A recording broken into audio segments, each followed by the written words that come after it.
quel est le but recherché par la région pour amener des startups comme ça à Paris?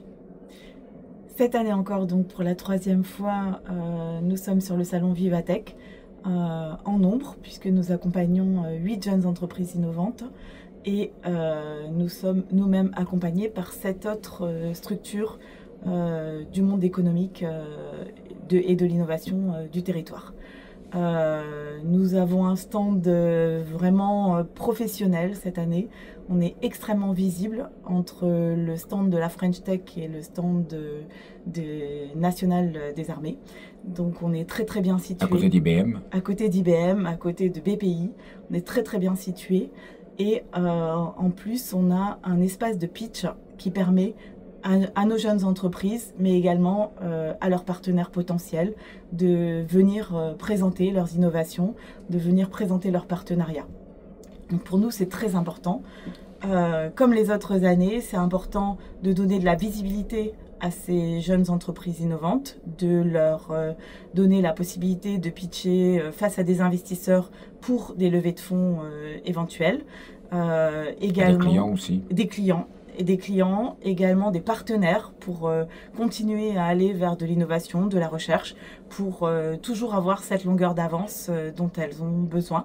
Et c'est aussi dans cette fertilisation croisée, en rencontrant des partenaires nationaux et internationaux qui pourront avoir des idées de développement à venir. Oui, vous faites bien dire nationaux et internationaux, parce que j'ai vu que souvent les pitchs se déroulaient en anglais. Oui. Très souvent, les pitchs sont en anglais. C'est vraiment le salon mondial de la tech. Aujourd'hui, c'est le plus grand salon de la tech. Et par conséquent, très souvent, la langue d'échange est l'anglais. Alors, vous avez dit 8 startups que vous avez amenées avec vous. Ça va donnez-moi quelques exemples de leur domaine d'activité. Ça va de la cosmétique à l'optimisation des données numériques, à la cybersécurité, à l'énergie photovoltaïque, à la culture.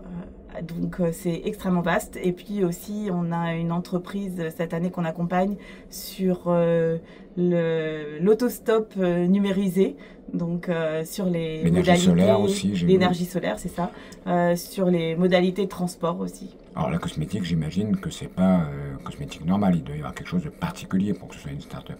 Oui, c'est une entreprise qui a mis la problématique de santé au centre de son projet.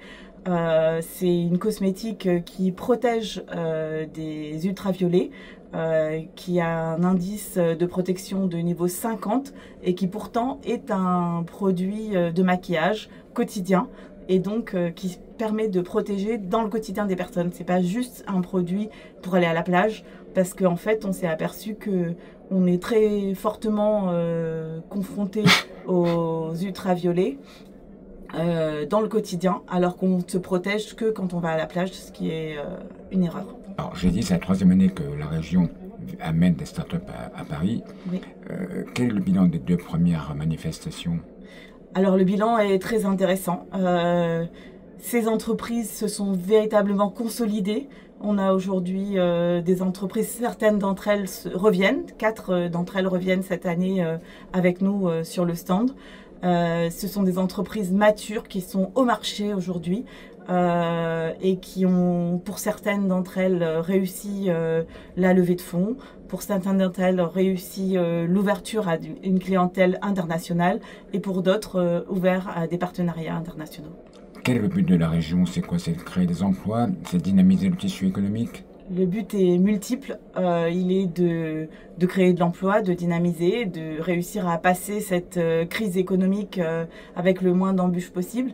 Mais il est aussi de donner de la visibilité à La Réunion et de montrer aussi au monde que La Réunion, c'est également une terre du tourisme, de farniente, mais c'est aussi une terre de production de données, de production de solutions, de production d'innovation numérique et de créativité.